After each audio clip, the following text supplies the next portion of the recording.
Visa পজটা সম্পূর্ণভাবে বাতিল করেছে ম্যানহাটন ডিস্ট্রিক্ট কোর্টের বিচারক জেনেস ভার্গাস। যে পররাষ্ট্র মন্ত্রণালয়ের ফেডারেল যেই ইমিগ্রেশন আইনটা, এই আইনটাকে পরিপূর্ণভাবে লঙ্ঘন করে। পররাষ্ট্রমন্ত্রী মার্কো রুবিও ৭৫ দেশের ভিসা পজ রাখার কোনো আইনগত অধিকারই তার নাই। দ্যাটস মিন এটা অনেক বড় একটা চ্যালেঞ্জ ছুড়ে দিয়েছে ট্রাম্প প্রশাসনকে। ইউএসের ইমিগ্রেশন ভিসা প্রত্যাশীদের গলার কাটা হয়ে দাঁড়িয়েছিল এই ভিসা পজ। প্রতিনিয়ত কিন্তু সবাই দিন গুনছে যে কবে এই ভিসা পজটা উঠবে। তো তাদের জন্য একটা সুখবর নিয়ে আসলাম। ইউএসের ফেডারেল কোর্ট একটা যুগান্তকারী রায়ের মাধ্যমে এই ভিসা পজকে বাতিল করেছে। তো কি সেই রায় বা এই রায়টা কিভাবে এফেক্ট করতে পারে, কবে নাগাদ সম্পূর্ণভাবে ভিসা পজটা উঠে আপনারা ভিসা নিতে পারবেন, সেটাই আলোচনা করব আজকের এই ভিডিওতে। চলুন শুরু করা যাক। তার আগে বলে নিচ্ছি, যারা আমাদের চ্যানেলে নতুন বা আমাদের চ্যানেলটি এখনও সাবস্ক্রাইব করেনি, please hit the subscribe button. আর যারা অলরেডি সাবস্ক্রাইব করেছেন তাদেরকে অসংখ্য ধন্যবাদ।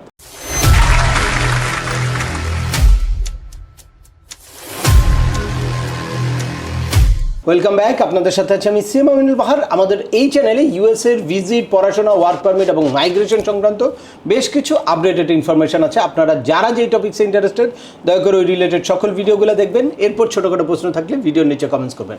আর তারপরেও একান্ত কোনো ব্যক্তিগত পরামর্শ বা আমাদের কোনো সার্ভিস নিতে চাইলে ডিসক্রিপশানে থাকা হোয়াটসঅ্যাপ নাম্বারে অ্যাপয়েন্টমেন্ট বুক করে সরাসরি যোগাযোগ করতে পারেন। অ্যাট দ্য সেম টাইম আমাদেরকে ইমেল করতে পারেন এবং আমাদের ইউটিউব, ফেসবুক ও ওয়েবসাইটগুলো ফলো করে সবসময় আমাদের সাথে যুক্ত থাকতে পারেন। এই নিয়ে চলে আসে আজকের মূল আলোচনায়। যেই নিউজের জন্য আপনারা আসলে দীর্ঘদিন ধরে ওয়েট করছেন বা আমরাও যারা প্রতিনিয়ত আপনাদের সাথে কানেক্টেড, মনে হচ্ছে যে কবে এই ভিসা পজটা উঠবে। আমি সবসময় বলছিলাম যে কোনো সময় ভিসা পজটা উঠে যাবে। এর আগে বিভিন্ন ডিস্ট্রিক্ট কোর্টের অর্ডার কিন্তু ছিল ছোট ছোট বিভিন্ন কেসের রায় নিয়ে, বাট এবার যেই রায়টা দিয়েছে এটা আসলেই অনেক বড় একটা অ্যাচিভমেন্ট বা অনেক আশার একটা ব্যাপার। দুইটা মানবাধিকার সংগঠনের একটা পিটিশনের বিপরীতে এই রায়টা দিয়েছে ম্যানহাটন ডিস্ট্রিক্ট কোর্টের বিচারক জেনেস ভার্গাস। তো তাদের এই রায়ে সম্পূর্ণভাবে বাতিল করেছে যে পররাষ্ট্র মন্ত্রণালয়ের যেই ভিসা নীতি বা যেই এই পজের যেই নীতি, এইটা তাদের সেন্ট্রাল ফেডারেল যেই ইমিগ্রেশন আইনটা, এই আইনটাকে পরিপূর্ণভাবে লঙ্ঘন করে। এই আইনে কোনোভাবেই কোনো পার্টিকুলারলি দেশের জন্য বয়স, স্বাস্থ্য, শিক্ষা বা কোনো রিজিওনাল ক্যাটাগরিতে কাউকে আলাদা করে এই ভিসা থেকে, ইমিগ্রেশন ভিসা থেকে তাকে দূরে রাখা যাবে না। এইটা ইউএস সিটিজেনের কনস্টিটিউশনাল রাইট। এই রাইটের বিপরীতে যেই পজটা, এইটা সম্পূর্ণ এই ইমিগ্রেশন আইনের মানে একটা লঙ্ঘন বা আইনের পরিপন্থী বলতে পারেন। অ্যাট দ্য সেম টাইম বিচারক এই কথাও বলেছে যে পররাষ্ট্রমন্ত্রী মার্কো রুবিও যেই নির্দেশনাটা জারি করেছে, এই নির্দেশনা জারি করার অর্থাৎ এই ৭৫ দেশের ভিসা পজ রাখার কোনো আইনগত অধিকারই তার নাই। দ্যাটস মিন এটা অনেক বড় একটা চ্যালেঞ্জ ছুড়ে দিয়েছে ট্রাম্প প্রশাসনকে। এখন আসি যে এই রায়ের কনসিকুয়েন্সটা কী হবে বা রায়ের এফেক্টটা কী হবে, কবে থেকে ভিসা চালু হতে পারে। এখন আপনারা যারা ভাবছেন যে এখনই ভিসা চালু হয়ে যাবে বা পুরোপুরি উঠে গেল, তাদের জন্য বলবো যে এখনও আসলে এই রায় কার্যকর হতে আরেকটু সময় লাগবে। এর মধ্যে সরকারকে নির্দিষ্ট একটা সময় দেওয়া হয়েছে 11ই সেপ্টেম্বরের মধ্যে। তারা চাইলে এই রায়ের বিরুদ্ধে আপিল করতে পারবে বা স্টে করানোর জন্য একটা পিটিশন ফাইল করতে পারবে বা যে কোনো আইনগত ব্যবস্থা গ্রহণ করতে পারবে। যদি এই 11ই সেপ্টেম্বরের মধ্যে গভর্নমেন্ট কোনো রকম কোনো ব্যবস্থা গ্রহণ না করে, তাহলে কিন্তু এই অর্ডারটা বাতিল হয়ে যাবে এবং ভিসা দেওয়া শুরু হয়ে যাবে।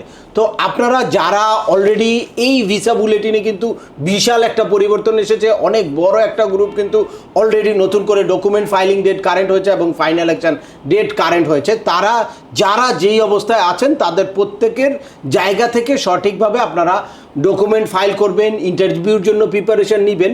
যখনই এই পজটা উইথড্র হয়ে যাবে পুরোপুরিভাবে বা গভর্নমেন্ট যদি কোনো স্টে অর্ডার না করে বা গভর্নমেন্ট যদি কোনো পদক্ষেপ না নেয়, তাহলে তো খুব শীঘ্রই আমরা আশা করছি এই পজটা উইথড্র হয়ে যাবে। পজটা উইথড্র হলে সাথে সাথেই যারা অলরেডি ইন্টারভিউ দিয়েছে তাদেরকে কিন্তু পাসপোর্ট সাবমিশনের মেইল দিতে শুরু করবে। এর মধ্যে কোনো রকম কোনো চেঞ্জ আসতে পারে, লাইক কোনো ডকুমেন্ট নতুন করে জমা দিতে পারে, কাউকে নতুন করে মেডিকেল করতে পারে।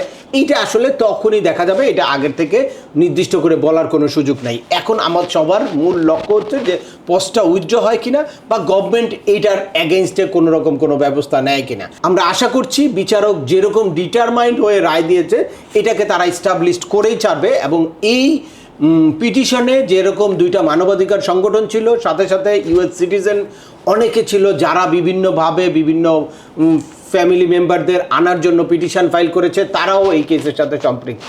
এবং শুধু বাংলাদেশ নয়, বিভিন্ন দেশ, ইউরোপিয়ান বিভিন্ন কান্ট্রি আছে, অ্যারাবিয়ান বিভিন্ন কান্ট্রি আছে, আফ্রিকার বিভিন্ন কান্ট্রি আছে। এই 75টা দেশ কিন্তু টোটাল ইমিগ্রেশন ব্যবস্থার প্রায় 40% পিপল।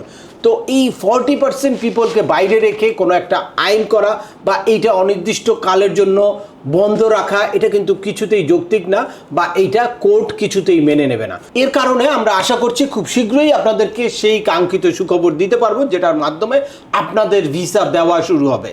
তো আজকের ভিডিওটি আর দীর্ঘায়িত করছি না, আশা করি এই ভিডিও থেকে আপনারা এই ভিসা পজ নিয়ে কি অর্ডারটা হয়েছে আর এই অর্ডারের কনসিকুয়েন্সটা কি হতে পারে সেটার ব্যাপারে ক্লিয়ার একটা ধারণা পেয়েছেন। তারপরেও আপনাদের যদি এই সংক্রান্ত কোনো রকম কোনো প্রশ্ন থাকে অবশ্যই আমাকে কমেন্টস করে জানাবেন। আর ভিডিওটি ভালো লাগলে বা তথ্যবহুল মনে হলে লাইক দিয়ে আপনার বন্ধুদের মাঝে শেয়ার করে দেবেন যাদের এই ইনফরমেশনগুলো অত্যন্ত প্রয়োজন।